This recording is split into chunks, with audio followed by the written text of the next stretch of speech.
Hello everyone, welcome back to Ansarkari. Today we will be covering the newspaper for 9th of November 2024. So first of all, we are talking about biomining at Singola landfill. जो municipal corporation है of Delhi, it has been initiating the biomining इस landfill site के लिए north west Delhi के अंदर. So basically जो issue है of dumped waste and जो कैपेसिटी वो रीच कर जाता है, कैसे हम उसको रिसाइकिल कर सकते हैं, उसके लिए ये इंपॉर्टेंट हो जाएगा.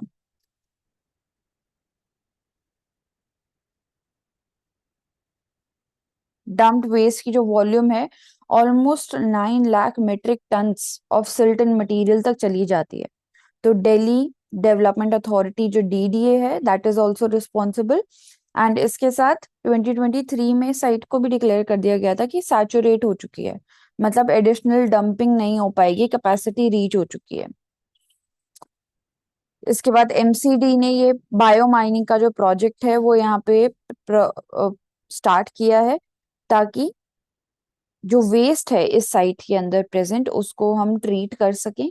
एंड कहीं ना कहीं प्रॉब्लम्स भी देखे गए हैं प्रोजेक्ट के साथ. हमने देखा कि there is lack of approval from MCD standing committee. Administrative permission ले ग्रांट करने में बहुत ज्यादा डिले हो जाता है. प्रोजेक्ट का जो कॉस्ट है उसके लिए भी 46 करोड़ लगेंगे. 46 करोड़ का बजट लगेगा. सो उसके लिए फंडिंग कहाँ से करेंगे? From fees collected from the agencies. Previously उसको यूज किया जा रहा है फॉर द रिसाइकलिंग पर्पसेस. फिर जो एक्सट्रैक्टेड मटेरियल होगा it will be sent to various facilities, जिसमें प्लास्टिक मटेरियल होगा जो कि national highway authority of India को दे दिया जाएगा for to be used in construction of roads. वैसे ही कंस्ट्रक्शन वेस्ट होगा जो सीएनडी वेस्ट प्लांट को दे दिया जाएगा. तो कहीं ना कहीं हमने देखा कि बायो माइनिंग तो हम करना चाह रहे हैं, रिसाइकलिंग ऑफ वेस्ट करना चाह रहे हैं, बट उसके साथ फंडिंग को लेके इशू है and then also administrative delays है कहीं ना कहीं. लीगल एस्पेक्ट की बात करते हैं तो अप्रूवल दिल्ली के हाई लेवल अथॉरिटीज से मिल चुका था and input from the Supreme Court. So कैसे अर्बन डेवलपमेंट को हम मैनेज करेंगे with environmental sustainability in India, उसके लिए हम एक एग्जाम्पल में यूज कर सकते हैं ऑफ सिंगोला landfill.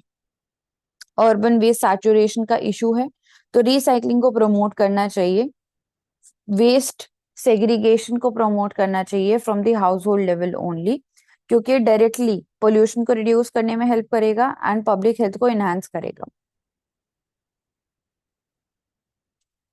Next very important, Supreme Court on minority institutions.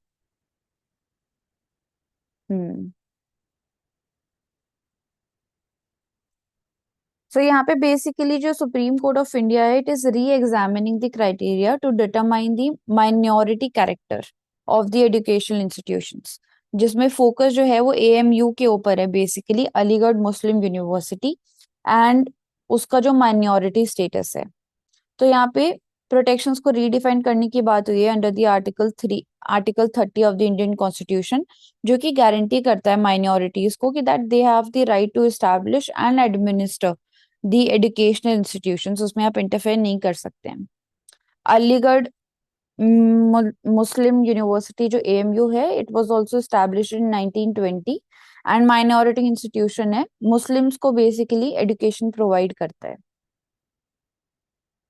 So court ने यहाँ पे बोला है कि माइनॉरिटी कैरेक्टर को कैसे डिटरमाइन करेंगे, तो उसको डिटरमाइन करने के लिए हॉलिस्टिक एंड रियलिस्टिक टेस्ट होना चाहिए ऑफ एन एजुकेशनल इंस्टीट्यूशन, ताकि हम इंश्योर कर पाए कि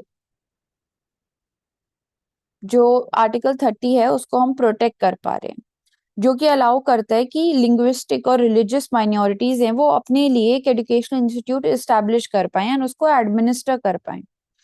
सो इसी को रीडिफाइन करने की बात हो रही है इस माइनॉरिटी कैरेक्टर को. माइनॉरिटी इंस्टीट्यूशन डेलिब्रेट कर रहे हैं कि जो हॉलिस्टिक और रियलिस्टिक टेस्ट है वो होना चाहिए to identify the minority institution, administration के बेसिस पे, पर्पस के बेसिस पे एंड देन इम्प्लीमेंटेशन के बेसिस पे. इसके अलावा कोर्ट ने ये भी कंसिडर किया कि जो ओरिजिन है या फिर जो पर्पस है उस इंस्टीट्यूशन का, सो उनकी जो फाउंडिंग कमेटी है, क्या उनका कंट्रोल अभी भी है उस एडमिनिस्ट्रेशन के ऊपर, या वो डाइवर्सिफाई हो चुका है अभी के टाइम पे। तो चीफ जस्टिस चंद्रचूड़ जी, उन्होंने भी हाईलाइट किया कि अगर एक कम्युनिटी है which cedes to control over an institution administration, तो उसके बाद उसको आप माइनॉरिटी इंस्टीट्यूशन क्वालिफाई नहीं करवा सकते हैं अंडर आर्टिकल 30। सो जिस अप्रोच से उसको प्राइमरीली स्टार्ट किया गया था एंड उसको प्राइमरीली एडमिनिस्टर किया जा रहा था, वही एडमिनिस्ट्रेशन कंटिन्यूड होना चाहिए। सो उसी माइनॉरिटी स्टेटस पे पूरी यहाँ पे बात हो रही है कि it was founded to serve the educational needs of the Muslim, AMU के केस में, and it should retain the right to administer its own affairs, also including student reservation. तो उसमें आप इंटरफेयर नहीं कर सकते in case of minority institutions. So उसके administration को लेके एंड माइनॉरिटी कैरेक्टर को लेके बेसिकली रीडिफाइनिंग की गई है, एंड इस वर्डिक्ट में देखा भी गया है कि कैसे एएमयू की जो ऑटोनॉमी है एंड जो एडमिनिस्ट्रेशन है वो आगे बढ़ेगी। सो बैलेंस है कहीं ना कहीं स्टेट कंट्रोल और माइनॉरिटी राइट्स के बीच में, साथ साथ में एजुकेशनल एडमिनिस्ट्रेशन का होना बहुत ज्यादा जरूरी है।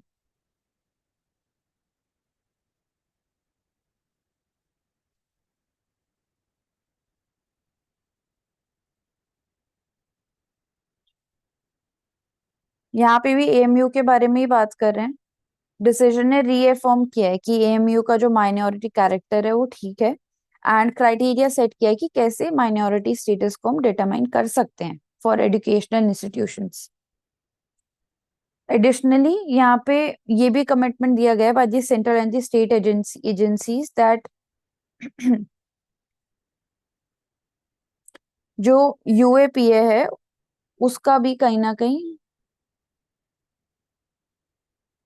नहीं, एएमयू की यहाँ पे बात हो रही है basically minority status.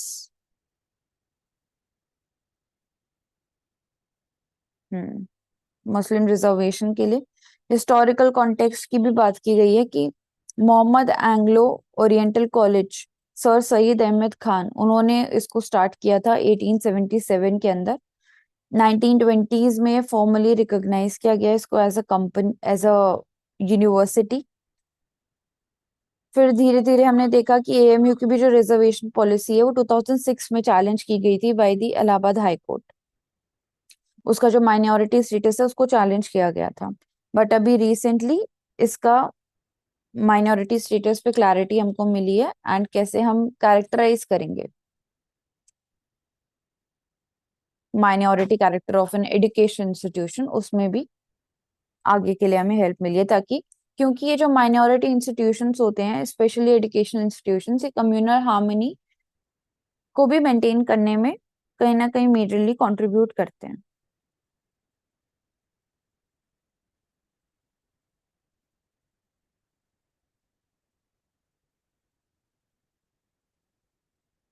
JB परदीवल and Manoj Mishra.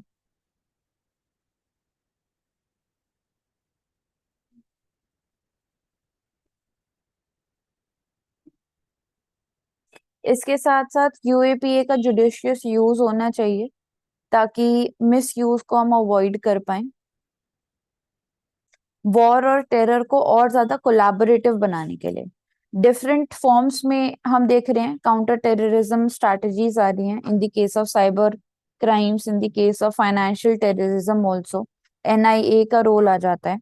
तो कैसे इसको लीगल टूल की तरह यूज कर पाए एंड जो एरर है उसका स्कोप हम कम कर पाए, उसके लिए जरूरी है यूएपीए को हम यूज करें जुडिशियसली, पोटेंशियल मिसयूज ना हो उसका, उसकी इफेक्टिवनेस को रिटेन करें हम।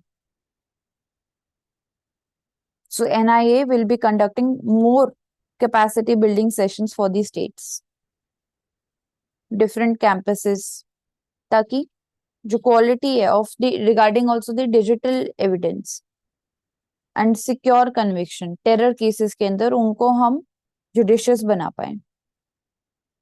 सो काउंटर टेरर इन्वेस्टिगेशंस जो हैं कैसे कंडक्ट किया जा रहा है, इमर्जिंग टेक्नोलॉजीज को आप कैसे डील करेंगे, देन ऑल्सो कॉम्प्रिहेंसिव स्ट्रैटेजीज कैसे बनाएंगे। सोशल मीडिया का मिसयूज होता है बाय द टेररिस्ट कॉर्पोरेट एक दूसरे के साथ कम्युनिकेट करने के लिए। Financial intelligence unit, Indian cyber crime coordination centre I4C, ये डील करते हैं फाइनेंशियल और साइबर रिलेटेड क्राइम्स के साथ एंड कोऑर्डिनेट करते हैं एक दूसरे के साथ इन डिफरेंट डिपार्टमेंट्स के साथ भी। तो जुडिशियस यूज होना चाहिए of UAPA to make the war on terror more collaborative.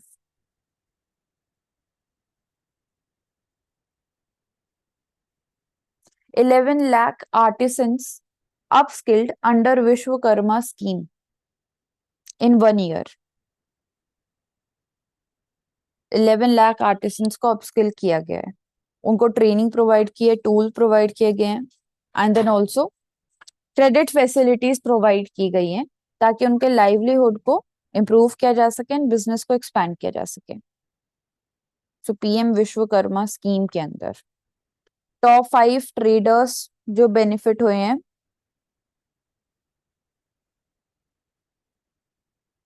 इसमें tailoring, carpentry, barbering, in basically fields में ज्यादातर स्किल डेवलपमेंट किया गया है। कर्नाटका जो हाईएस्ट नंबर है for the certified candidates 1.1 lakh, उसके बाद जम्मू कश्मीर, देन गुजरात। तो ये टॉप 3 स्टेट्स हैं। 40% जो ट्रेन्ड इंडिविजुअल्स हैं वो वुमेन है, सो ये भी इंपॉर्टेंट फैक्टर। ट्रेडिशनल क्राफ्ट जैसे कि bamboo art, sculpting, then boat, fish net making, ऐसी चीजों में उनको ट्रेनिंग दी गई है। तो कहीं ना कहीं सोशल डिस्ट्रीब्यूशन जो है एंड इंक्लूसिविटी है उसको ये बढ़ा रहा है। फाइनेंशियल असिस्टेंस भी इसमें हमने प्रोवाइड किया है। सो वुमेन को एम्पावर करना, लोकल आर्टिसंस को एम्पावर करना, उसके लिए PM Vishwakarma scheme 11 lakh artisans have been upskilled in 1 year।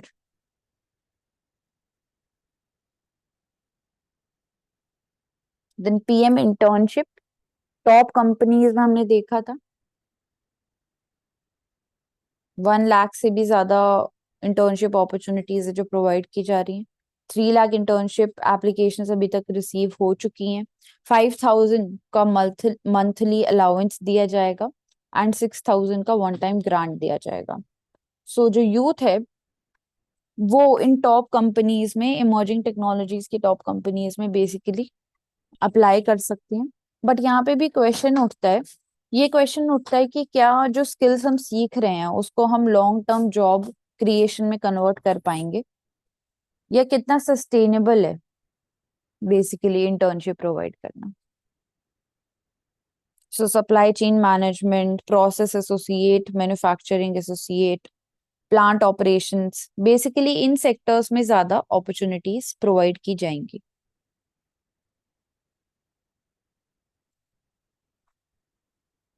Ministry of corporate affairs के द्वारा।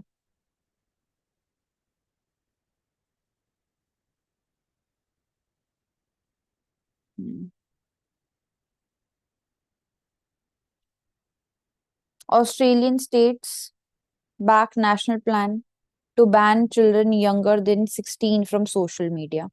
So age gating के लिए यहाँ पे बेसिकली नेशनल प्लान लाने की बात की जा रही है in Australia. Different social media platforms हैं जैसे कि Twitter, X, TikTok, Instagram, Facebook, वो इस लिमिट को इन्फोर्स करेंगे। Social media is doing social harm to the younger Australians. तो ये सिर्फ ऑस्ट्रेलियंस तक ही लिमिटेड नहीं है बल्कि सभी जनरेशन में हम देख रहे हैं कि सोशल मीडिया का जो इम्पैक्ट है वो बढ़ गया है। इसीलिए judicious use of social media is very important. Aware होके सोशल मीडिया का यूज करना इज इम्पोर्टेंट क्योंकि उसका जो एल्गोरिदम है वो बेस्ट फॉर्म में स्ट्रक्चर किया जाता है to keep you engaged. So purposefully social media को यूज करना चाहिए।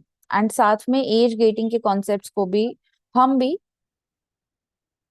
एक्सपेरिमेंट कर सकते हैं इन इंडिया डाइवर्सिफाई करने के लिए। कहीं ना कहीं एक टेक्निकल सोल्यूशन हमें ये प्रोवाइड कर पाएगा। प्राइवेसी कंसर्न्स जो होते हैं, एज वेरिफिकेशन होना जरूरी है, डेटा थेफ्ट के रिस्क रहते हैं। देन साथ में कहीं ना कहीं देख सकते हैं कि ग्लोबलाइजेशन का ये एक इम्पैक्ट है सोशल मीडिया। इसके साथ फैमिलियल स्ट्रक्चर, सोशल मीडिया सभी चीजों को इम्पैक्ट करता है, आपके बिहेवियर को, आपके बॉन्ड को, ऑल्सो मेंटल हेल्थ को भी। सो उसके लिए एक एग्जाम्पल हो जाता है ऑफ एज गेटिंग।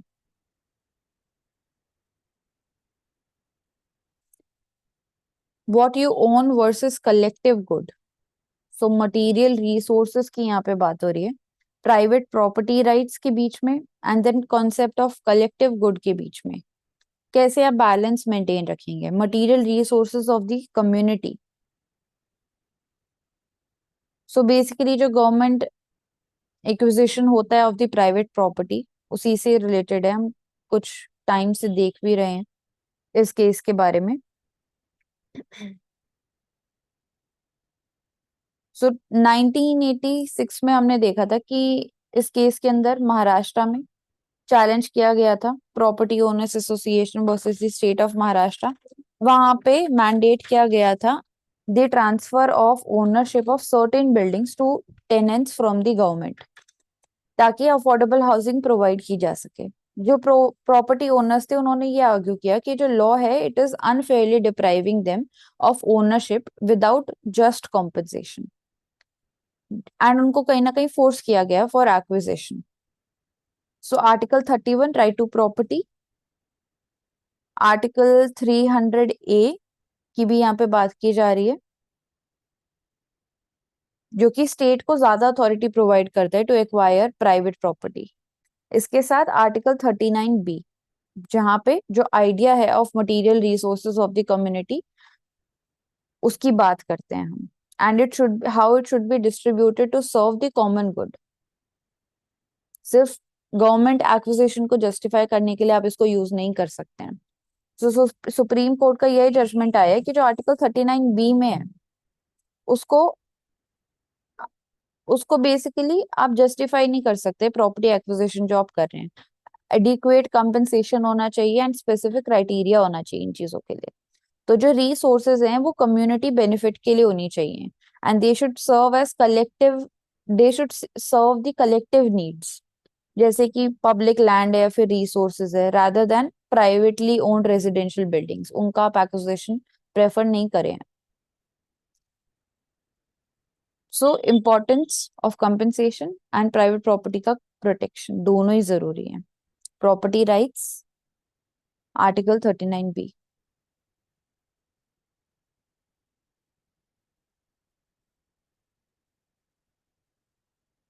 हम्म। तो क्वेश्चन उठता है कि क्या यहाँ पे गवर्नमेंट के एक्शंस को आप लिमिट कर सकते हैं इन एक्वायरिंग दी प्राइवेट प्रॉपर्टीज। कैसे मोर रोबस्ट बना पाएंगे हम इस क्राइटेरिया को कि क्या कंस्टिट्यूट करता है कम्युनिटी रिसोर्सेस, एंड कैसे फेयर कंपनसेशन आप प्रोवाइड करोगे। सो ये कुछ पॉइंट्स हैं जिन पे आगे भी चर्चा होगी। Untreated waste being dumped in the landfills of Kedarnath. Kedarnath के रीजन में हम देख रहे हैं कि इन्वायरमेंटल चैलेंज कहीं ना कहीं फेस कर रहा है। अनट्रीटेड वेस्ट जो है लैंडफिल साइट्स जो है वहां पे एक्यूमुलेट होते जा रहा है एंड कहीं ना कहीं अपनी लिमिट तक पहुंचने वाला है। दो लैंडफिल हैं टेम्पल के पास जो कि फिल ऑलमोस्ट फिल होने वाली हैं। सो क्या दिखाता है ये, जो अनप्रोसेस गार्बेज है वो कंसर्न्स रेज कर रहा है अब हेल्थ को लेके भी एंड एनवायरमेंट को लेके भी। 18 tons of waste was collected in 2023। 2022 में 13 टन था वो। ये रिप्रेजेंट करता है कि कैसे इंक्रीज हो रहा है। So better waste management policies की जरूरत है, एक्शन की जरूरत है। सो वेस्ट मैनेजमेंट के साथ साथ waste processing and recycling system भी हम इम्प्लीमेंट कर सकते हैं, जैसे कि बायो माइनिंग की भी बात की जा रही थी इन दी सिंगोला लैंडफिल इन दिल्ली। सो लोकल अथॉरिटीज का इसमें रोल आ जाएगा। देन ऑल्सो बिहेवियरल चेंज का बहुत इंपॉर्टेंट रोल है कि कैसे आप सेंसिटाइज करेंगे ऐसे इकोलॉजिकली सेंसिटिव एरियाज में, कैसे आप प्रिवेंट करेंगे ऑफ पोल्यूशन, प्रोटेक्ट करेंगे वाइल्ड लाइफ को, एंड देन ऑल्सो जो रिलीजियस डेस्टिनेशन है उनकी भी सैंक्टिटी आप मेंटेन करेंगे। सो पीएम ने भी अपने मन की बात में इसको हाईलाइट किया है And कि also, it is hmm an important part of sustainable tourism also when we're talking about hmm promotion of sustainable tourism. So management of waste and recycling of waste is a very critical component. Hmm yes. So आप इस पे basically penalty का जो system है, deterrence का जो system है, उसको भी स्ट्रॉन्ग कर सकते हैं उसकी सीरियसनेस को फील करवाने के लिए। It's winter but just in name, here's why it's not cold yet. So lack of western disturbances, La Nina, that is responsible for dip in the temperature during these months, जिसकी वजह से, जिसके delay की वजह से हम देख रहे हैं कि जो वेस्टर्न डिस्टर्बेंसेस भी हैं वहां पे भी कहीं ना कहीं डिले हैं, जो कि लास्ट ईयर भी देखा गया था, जिसकी वजह से कश्मीर में गुलमर्ग रीजन में भी जो स्नोफॉल है उसमें भी डिले हुआ था। हम्म। तो कैसे वेदर पैटर्न जो है, क्लाइमेट चेंज है, वो इम्पैक्ट करता है, लॉन्ग टर्म इम्प्लीकेशन भी इसका रहता है। रीजनली जो एग्रीकल्चर है, वाटर रिसोर्सेज है, टूरिज्म सेक्टर है, डायरेक्टली इम्पैक्ट होता है। सो ये जो वार्मर विंटर है क्रॉप साइकिल को भी डिसरप्ट कर सकता है, शॉर्टेज ऑफ वाटर हो सकता है in the upcoming summer. Then snowfall की वजह से बहुत सारी जो रिवर्स है वो भी सपोर्टेड होती है, जो कि डायरेक्टली डाउन स्ट्रीम के लोग जो है उस पर डिपेंडेंट होते हैं। सो ये एक एग्जाम्पल हो जाता है बस क्लाइमेट चेंज का। This October was the warmest in 73 years। कोई एक्टिव वेस्टर्न डिस्टर्बेंसेस नहीं है, जिसमें जो मॉइस्चर लैडन विंड्स होती हैं वो आती हैं from the Mediterranean region, and they cause snowfall in the Himalayan region over India also. तो ड्रोन बेस्ड मिस्ट स्प्रेइंग को टेस्ट किया गया है in Delhi, mist spraying technology, ताकि जो एयर पोल्यूशन का प्रॉब्लम है कैपिटल के अंदर उसको एड्रेस कर पाए, एंड टारगेटेड बेसिकली अप्रोच हो पाएगा। जैसे कि हम ड्रोन को यूज एग्रीकल्चर में करते हैं for precision spraying of the pesticides, वैसे ही सिमिलरली यहाँ पे भी एंटी स्मॉग मेजर लेने के लिए हम प्रिसिशन स्प्रेइंग कर पाएंगे।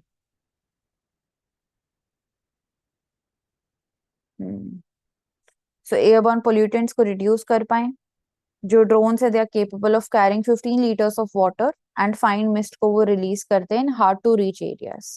ज्यादा कंजेस्टेड जो रीजन हो जाते हैं वहां पे हम इन चीजों को यूज कर सकते हैं। तो इसके लिए सबसे पहले जरूरी है हॉटस्पॉट्स को आइडेंटिफाई करना। जैसे कि पोल्यूशन लेवल जो है 13 हॉटस्पॉट्स में आइडेंटिफाई किया गया कि एलिवेटेड था इन दिल्ली ऑल्सो। तो वहीं पे ही drone based mist spraying technology को टेस्ट किया गया। दिल्ली में हम क्लाउड सीडिंग की पॉसिबिलिटी की भी बात करते हैं कि क्या वो वायबल है हमारे लिए in this time period of the month, जहाँ पे जो एयर पोल्यूशन का प्रॉब्लम है हर साल रीअकर करता है। सो But here we can think about that this policy measure or this policy step, is it really solving the root cause of the problem or it is merely leading to suppressing of the symptoms, which is not a long-term solution? Yes.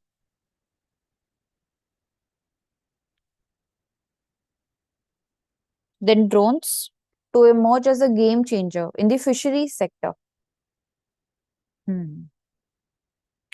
Agriculture management, fish market monitoring को लेके, and infrastructure को assess करने के लिए। ICAR and central marine fisheries research institution, उन्होंने workshops, awareness workshops hand basically की हैं।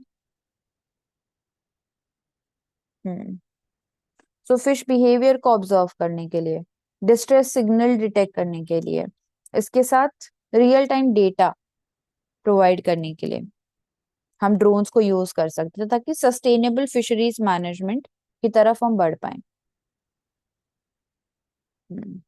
Precision management fisheries operation के अंदर, तो सेंटर जो है वो प्लान करता है कि 100 climate resilient coastal fisherman villages जो हैं उनको हम डेवलप करेंगे across the city.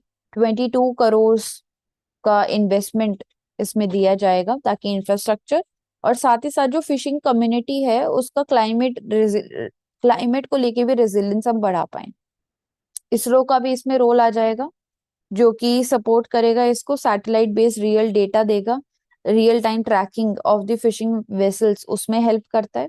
So future goals के लिए एंड सस्टेनेबिलिटी को बढ़ाने के लिए फिशरीज सेक्टर ड्रोन का इंपॉर्टेंट रोल हो सकता है। Safety, productivity and sustainability in the coastal areas.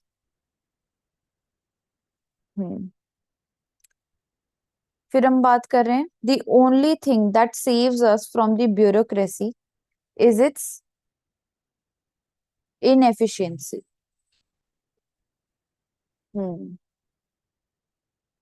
So basically bureaucracy के प्रोसेस को कंसिडर किया जाता है कि स्लो है, कॉम्प्लेक्स है and it is difficult to navigate. कुछ अपने खुद के चैलेंजेस भी है, इनएफिशिएंसीज भी हैं, जो कि कई बार उसको प्रिवेंट कर सकता है from causing too much impact.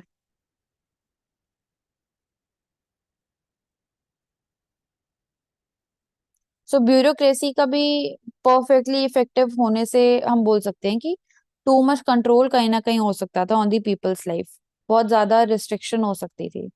So inherent inefficiency कहीं ना कहीं ब्यूरोक्रेटिक सिस्टम के अंदर है, एंड वो भी एक सेफ गार्ड की तरह ही सर्व करता है। सो So we can say कि हम्म this quote is kind of a witty critique of the hmm bureaucratic systems, because it is often believed that, if they are inefficient, so they'll be stuck in that thing itself. And जो एक common ideology है, common एक thinking होती है related to the working of bureaucracy, that they often like interfere or they would become obstructive. So that is why it is stated कि this thing is, or we are getting saved from that because of the inefficient bureaucratic system.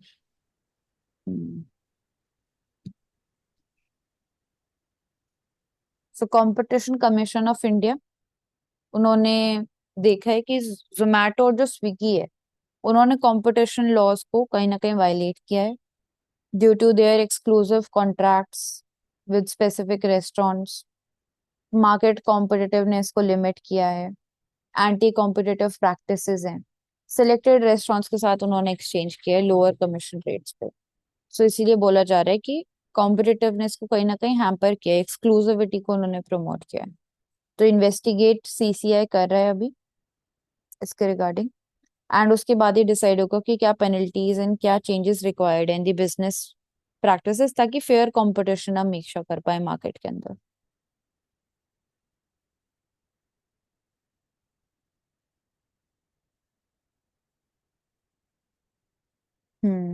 Then staying cool but with clean tech, उसके ऊपर global collaboration कैसे work करेगा। So India है and also the Quad nations हैं, they are collaborating on clean cooling technologies, ताकि emissions जो हैं they can be reduce from high energy cooling systems.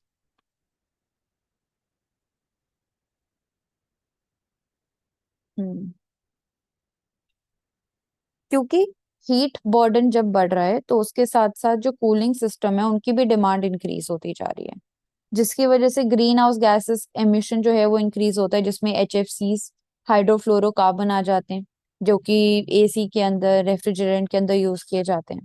तो इनका डायरेक्टली इम्पैक्ट आता है।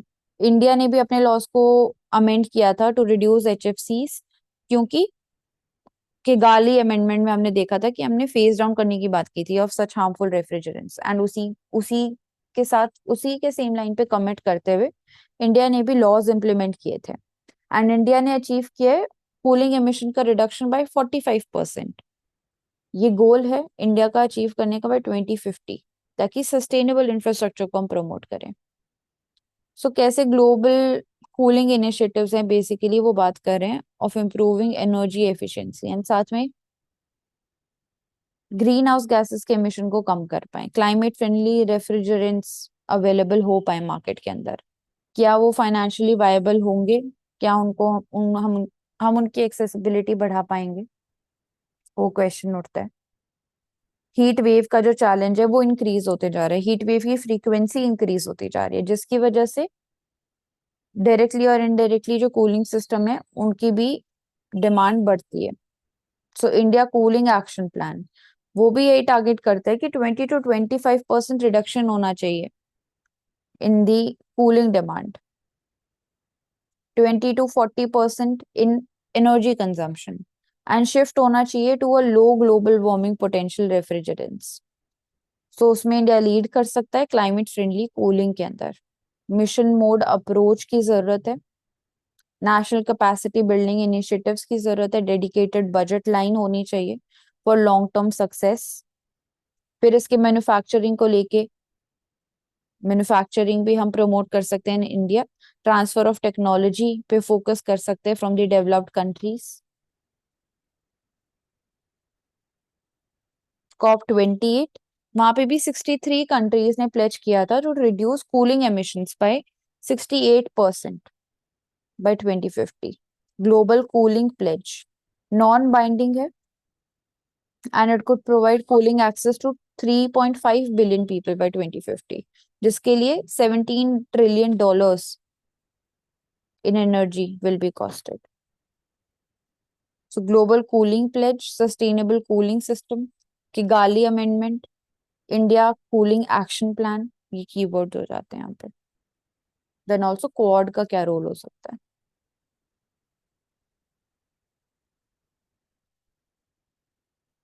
New assessment plans, plagiarism checker, how college students tackle the use of AI, AI generated content को कैसे हम डिटेक्ट कर पाएंगे? जो असाइनमेंट भी ज्यादातर सबमिशन होता है या फिर एकेडमिक रिपोर्ट्स का सबमिशन होता है, तो वहां पे एआई जनरेटेड कंटेंट का यूज काफी ज्यादा किया जाता है, तो वहां पे प्लैगरिज्म एंड फेयर यूज को कैसे हम बैलेंस कर पाएंगे? सो टर्न इट इन जैसे भी कुछ एआई डिटेक्शन टूल है जो कि डिटेक्ट करने में हेल्प करते हैं between human written content and AI generated content.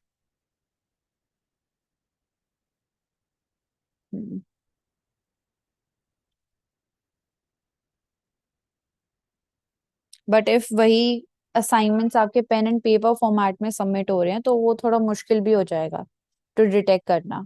अगर ऑनलाइन फॉर्म में असाइनमेंट सबमिट हो रहे हैं तो फिर भी हम डिटेक्ट कर सकते हैं by using such free apps that are available.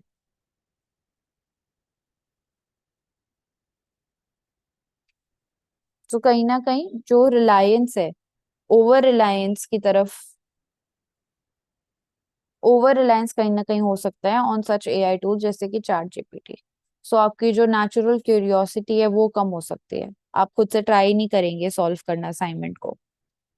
And also आगे जब रिसर्च पेपर्स पब्लिश किए जाते हैं इन दी कॉलेज लेवल, तो वहां पे भी प्लैगरिज्म का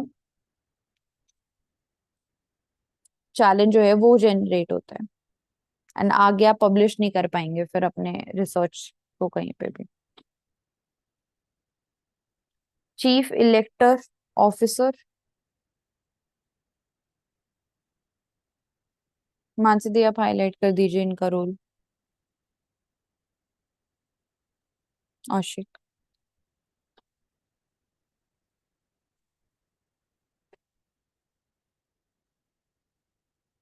हम्म। इलेक्शन कमीशन ऑफ इंडिया के सुपरविजन के अंदर वो करते हैं। Representation of peoples act 1950 and 91, 1950 and 1951, हर स्टेट जो इंडिया की है it must be assisted by a chief elector officer during the state assembly elections as well as during the general elections. So basically जो preparation है, revision है और maintenance है electoral rolls का, उसको सुपरवाइज करते हैं and free and fair election को मेक श्योर करते हैं।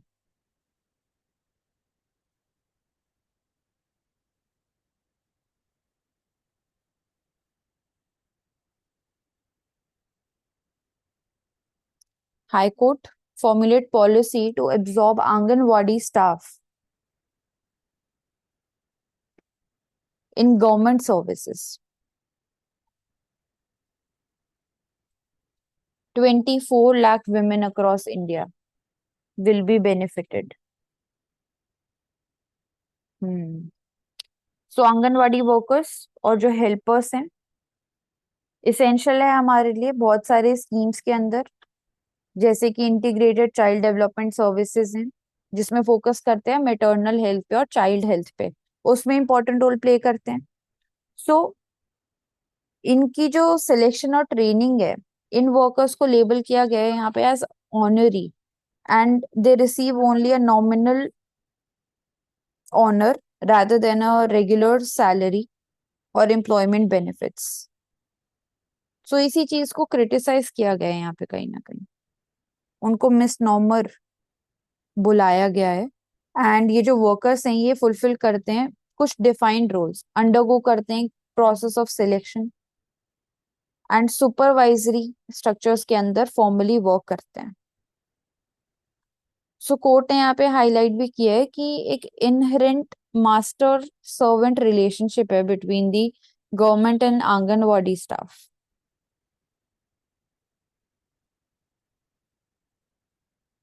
हम्म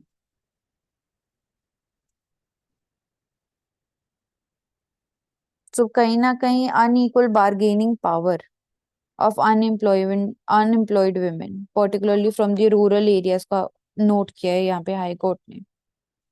क्या कॉन्स्टिट्यूशनल प्रोविजंस हम लेके आ सकते हैं ताकि discrimination on the basis of sex को हम प्रिवेंट कर पाए, जॉब सिक्योरिटी प्रोवाइड कर पाए, फाइनेंशियल स्टेबिलिटी प्रोवाइड कर पाए विमेन को।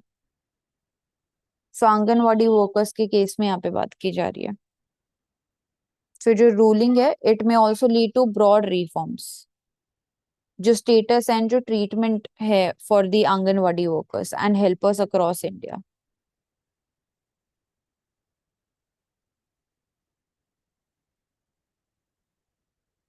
तो क्या उनको परमानेंट एम्प्लॉयमेंट गवर्नमेंट सर्विस में इंक्लूड करना चाहिए, granting them civil post status.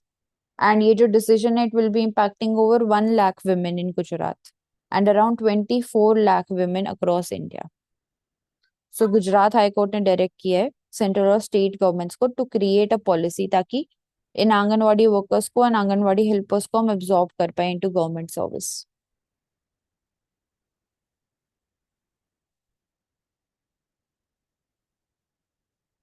In the name of law, so जो इशू है of custodial torture and death related to it, उसके victims, family of the victims यहाँ पे देखा जा रहा है। So strict law and order measures होनी चाहिए। कस्टोडियल एब्यूज में इंक्रीज देखा गया है कहीं ना कहीं, जो कि ह्यूमन राइट कंसर्न रेज करते हैं। यहाँ पे भी जो विक्टिम की बात की जा रही है, he was killed in police custody in Lucknow. So human right concerns यहाँ पे रेज किए जा रहे हैं कि क्या अप्रोच होना चाहिए लॉ एंड ऑर्डर का ऑफ द स्टेट। एंड ये जो एक्विजिशन है of illegal detention and torture, custodial abuse, कैसे उनके साथ हम डील कर सकते हैं, कैसे सिस्टमैटिक इश्यूज को हम ठीक कर सकते हैं। तो नेशनल ह्यूमन राइट्स कमीशन का रोल आ जाएगा यहाँ पे।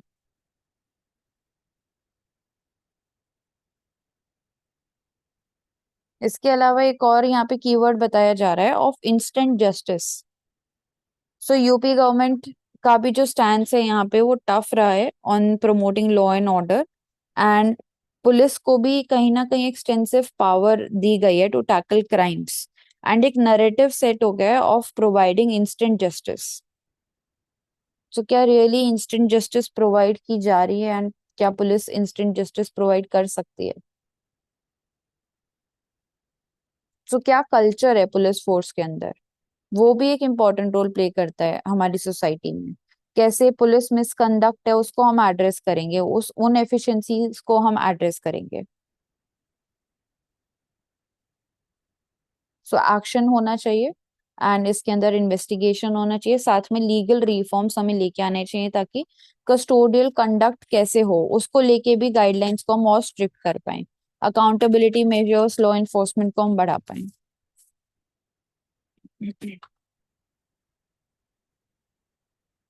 Next is India moots decision with various groups in Myanmar. So military junta, civil society, political parties. So Ministry of External Affair है जो कि बात करिए to foster dialogue in different groups के साथ in the Myanmar to support Myanmar owned या फिर Myanmar led solution जो ऑन गोइंग क्राइसिस है। सो इंडिया यही बिलीव करता है कि जो डायलॉग है it can aid to reach a solution, for localise solution यहाँ पे बेसिकली फोकस किया जा रहा है in the case of Myanmar.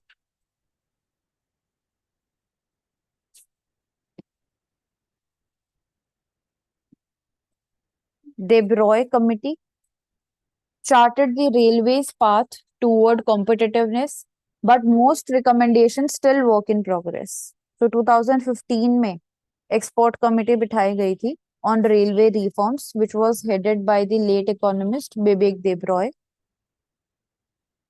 कैसे इंडियन रेलवेज की जो कॉम्पिटिटिवनेस है उसको हम बढ़ा पाएंगे एंड आगे इम्प्रूव कर पाएंगे, जैसे कि मैनेज करने के लिए जो ऑटोनॉमी है, डिसेंट्रलाइजेशन है, प्राइवेट पार्टिसिपेशन को इंक्रीज करना। बेसिकली इस कमिटी ने भी यही रिकमेंड किया है कि लिबरलाइज करना जरूरी है to foster competition. But implementation में हमने डिलेस देखे हैं, चैलेंजेस देखे हैं। जो रिकमेंडेशन है उनको इनकॉर्पोरेट किया गया है, जैसे कि वंदे भारत ट्रेन एग्जाम्पल है, टेक्नोलॉजी को इंटीग्रेट किया गया है, बट उसके साथ भी स्ट्रक्चरल रिफॉर्म का लाना भी और भी जरूरी है। सो कहीं ना कहीं रिकमेंडेशन हमारे पास है, प्लान हमारे पास है, बट इम्प्लीमेंटेशन में प्रॉब्लम आ रही है एंड डिले हो रहा है एग्जीक्यूशन में।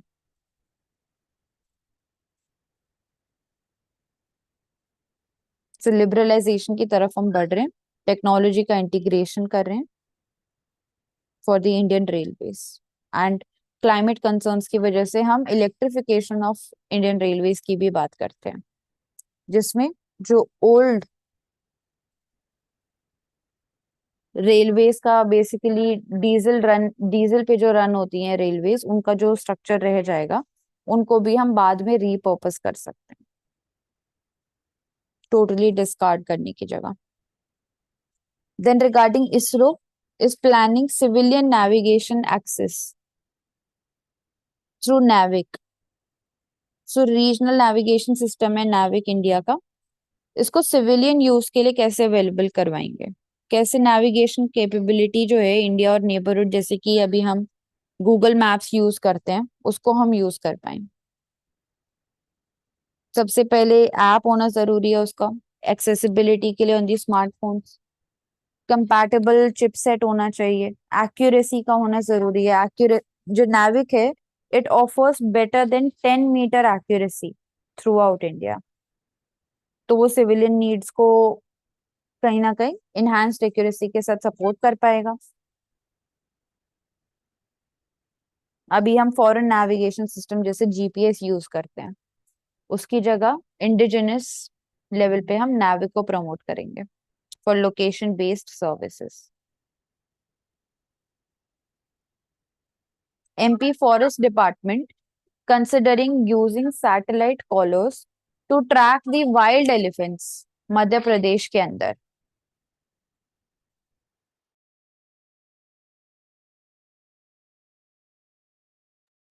तो बांधवगढ़ टाइगर रिजर्व मध्य प्रदेश में सैटेलाइट कॉलर्स का यूज किया जाएगा to manage and monitor the wild elephants, क्योंकि रिसेंटली हमने देखा कि जो कोडो मिलेट था उसको खाने की वजह से, टॉक्सिसिटी की वजह से कहीं ना कहीं जो एलिफेंट्स थे they died.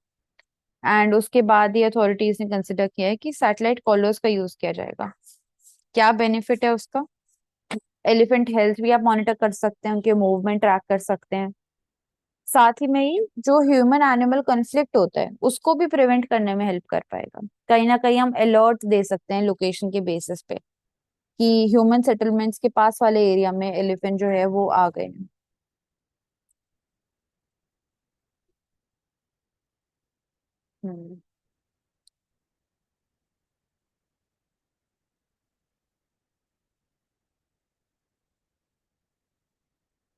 Then Zomato and Swiggy, इनकी हम ऑलरेडी बात कर चुके हैं। China unveils 1.4 trillion debt package, no direct stimulus. इसको मानसी दी आप एक्सप्लेन कर दो। So the initial economic stimulus that was announced by China, we saw that its impact on India was huge amount of capital outflow. Now, since we have seen that we have the results of US elections also, so now people are waiting to again transfer or invest their capital into whether they will be going ahead with this particular decision to invest in Chinese economy or not. So they are waiting for now the policy measures, specifically the trade policy measure and the tariffs that are possibly to be announced as counter to China by the US administration. So, but however, again, another $1.4 trillion of debt package by China will be having the concerns. Majorly, there would be concerns for the Indian economy because it would lead to depreciation of rupee. And already we are seeing that rupee has crossed 84 mark. So it will be building up more pressure. So RBI would have to intervene, and that would be then leading to spending of our forex reserves or selling off the dollars in the economy so that rupee is or not depreciating or a little bit of it gets appreciated to maintain that stability in the exchange rate.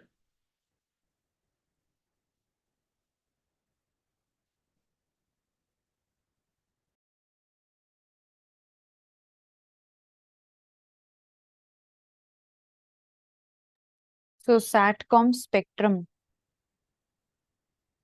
उसका जो pricing mechanism है local versus global की यहाँ पे बात हो रही है।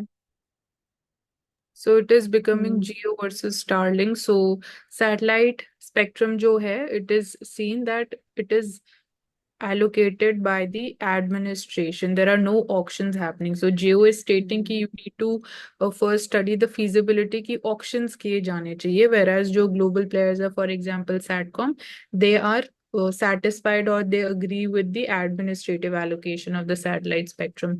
Because जो satellite spectrums है, Satcoms हैं, they are not allocated to different countries. So वो एक challenge है.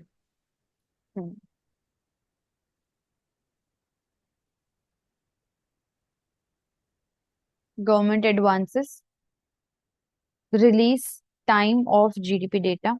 सो जीडीपी डेटा अलाउ करेगा मार्केट एनालिसिस, ट्रांसपेरेंसी, क्या चेंज हुआ है, इकोनॉमिक डेटा प्रोवाइड करेगा। और कोई मानसी दी इसमें important fact? No, it would be just like we'll have the like timely basis for early availability of the micro data so that can help us in studying what are the changes happening and the necessary policy steps or the schemes or different changes if anything is required. So it is increasing the preciseness and the real time data availability.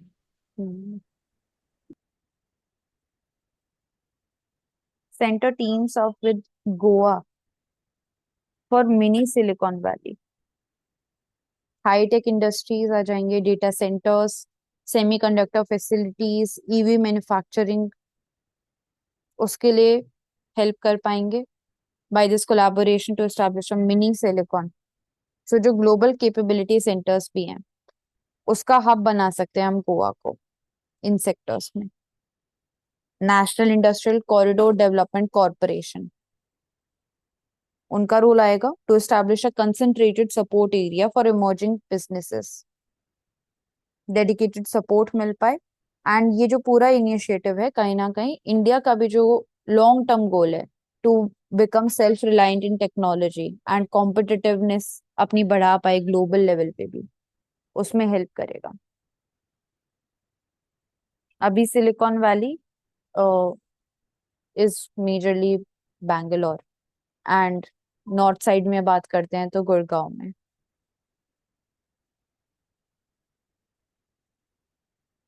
So mini Silicon valley, अभी जो already existing silicon valley है कहीं ना कहीं उनके ऊपर भी जो प्रेशर है वो रिड्यूस करने में हेल्प करेगा एंड डाइवर्सिफाई कर पाएंगे ऑप्शंस में भी।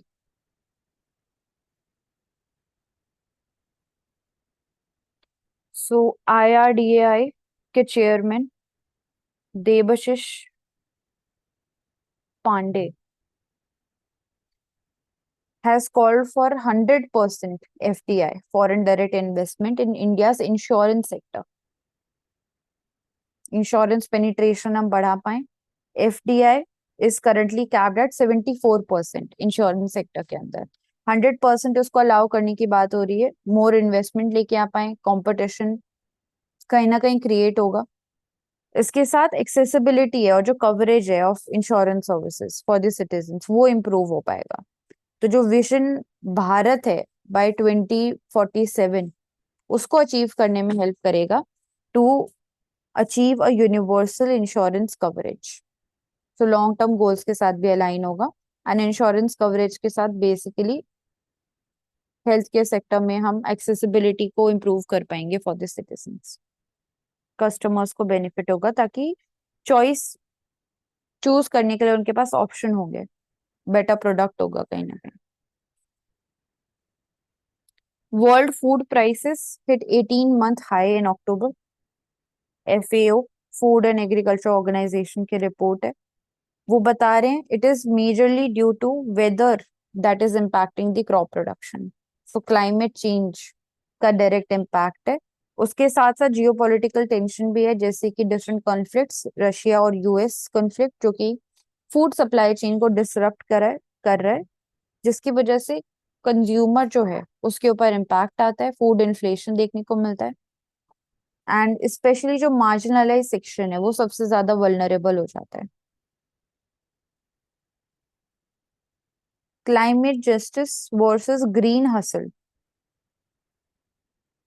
COP29 में एम्फसाइज किया गया है regarding the climate justice and यहाँ पे ग्रीन हसल की टर्म की भी बात हो रही है।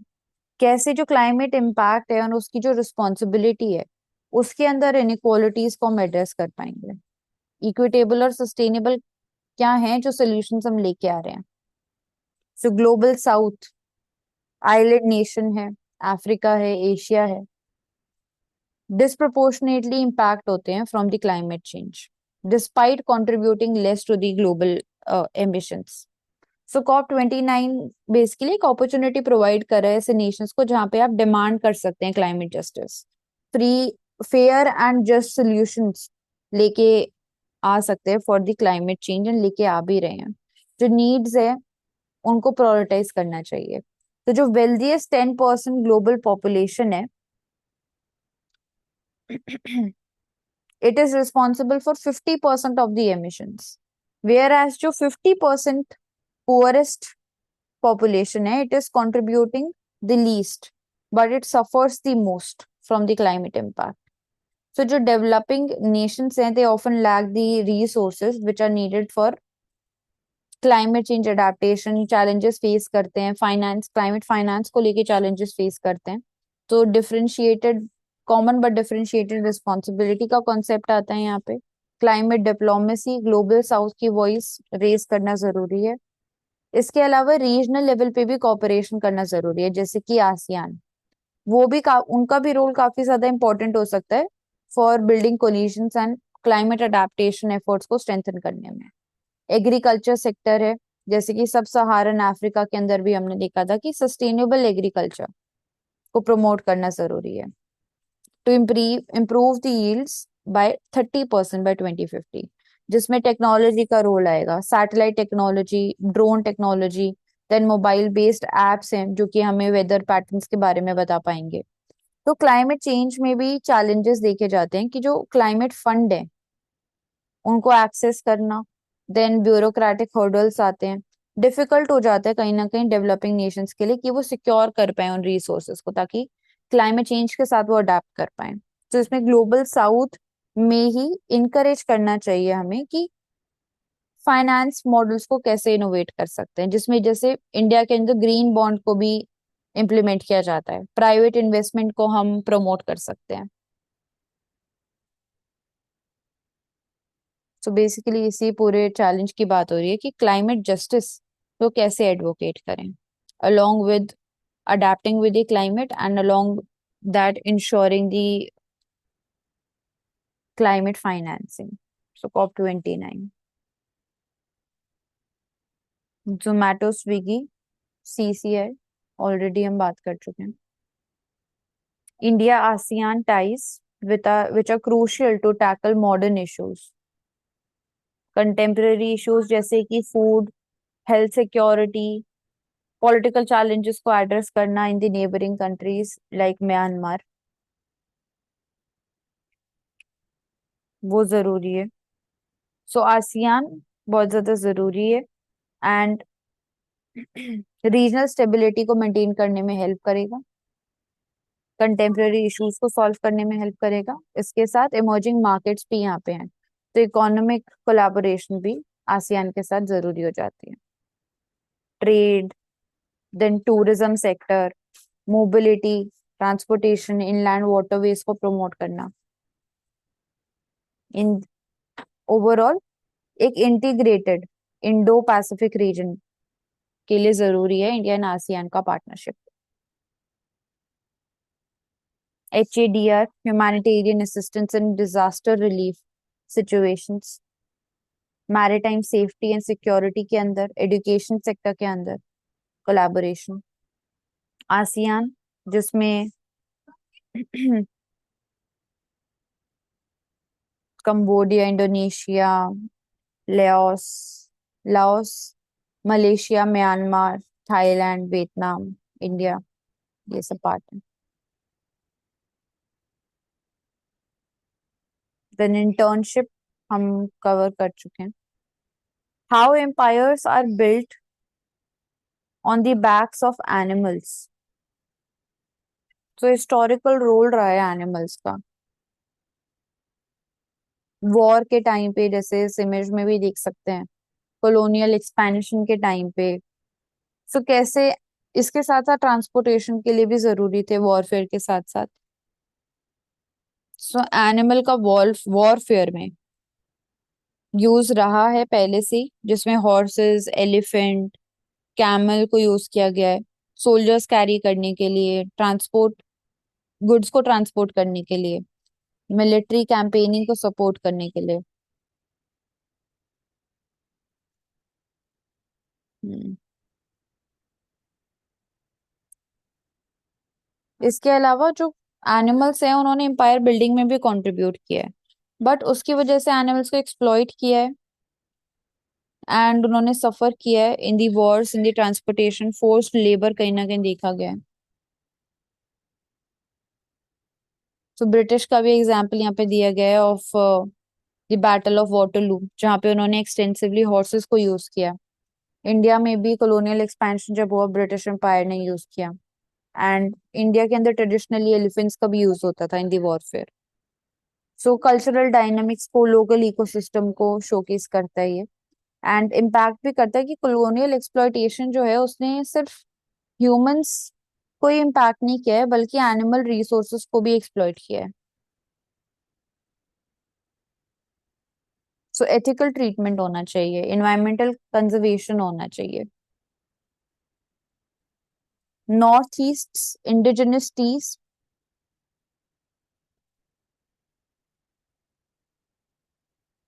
तो टी इंडस्ट्री इंडिया की, जहाँ पे जो लोकल टी है वो कल्चरल हेरिटेज रिफ्लेक्ट करती है, यूनिकनेस प्रमोट करती है। indigenous tea varieties from Assam, from Manipur. जो मास प्रोड्यूस्ड वैरायटीज होती हैं उनसे काफी ज्यादा अलग है ये।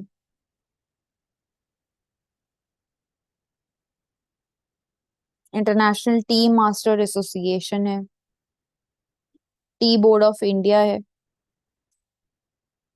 बट कुछ चैलेंजेस भी हैं, जैसे लेबर शॉर्टेज कहीं ना कहीं देखा जाता है in the T cultivation, infrastructure नहीं है, टेक्नोलॉजी इंटीग्रेशन नहीं है, क्लाइमेट चेंज का इम्पैक्ट होता है। दार्जोस टी एक एग्जाम्पल है, और थ्री टेस्ट होता है इसका, and it celebrates the uniqueness. तो ब्रांडिंग का होना जरूरी है एक्सपोर्ट पोटेंशियल को बढ़ाने के लिए। जीआई टैग भी दिया जाता है, वन डिस्ट्रिक्ट वन प्रोडक्ट आ सकता है, जो कि हमें हेल्प करेगा इसको आगे बढ़ाने के लिए।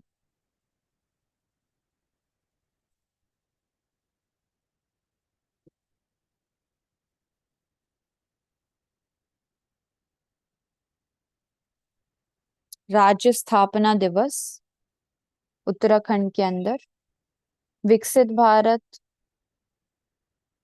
सशक्त उत्तराखंड की बात हो रही है, डिफरेंट पॉलिसीज, इन्वायरमेंट को लेके बेसिकली, इंफ्रास्ट्रक्चर और टूरिज्म, ये तीन प्रमोट किए जा रहे हैं वेरियस स्कीम्स के द्वारा। यहाँ पे एमएसएमई सेक्टर है, महिलाओं को लेके है, सरकारी नौकरियां उनको प्रोवाइड करना। सो 30% जो महिलाएं हैं उनको सरकारी नौकरियां प्रोवाइड की गई हैं।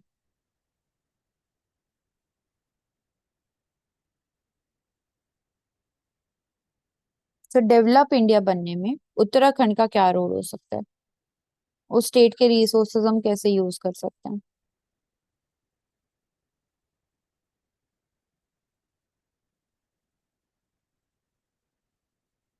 सस्टेनेबल टूरिज्म है, कॉम्पिटिटिवनेस है of the MSME sector.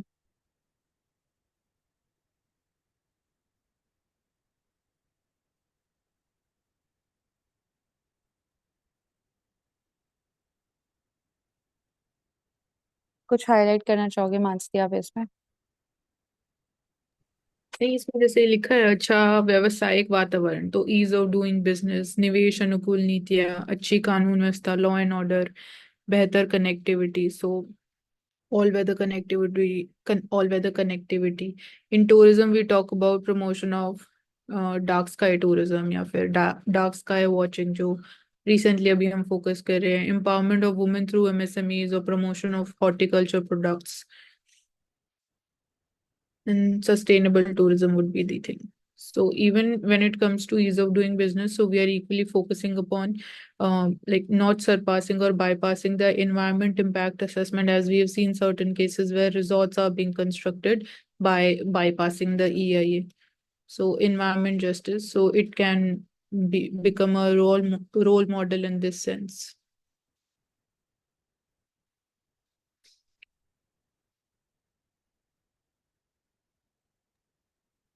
We have completed for today. Thank you so much everyone for joining. Keep watching and keep learning with Ansarkari.